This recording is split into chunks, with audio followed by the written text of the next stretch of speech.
Ini kita akan coba ya memanggil burungnya dan memberi makan anak burung ini.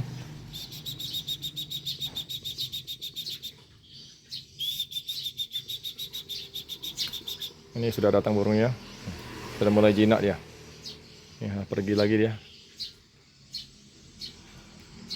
Kita panggil lagi.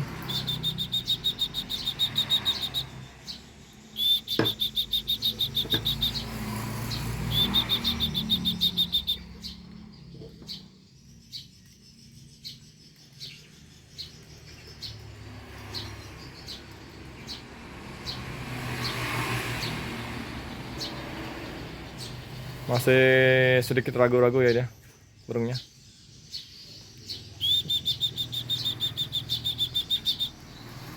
Mungkin karena belum pernah dilatih seperti ini.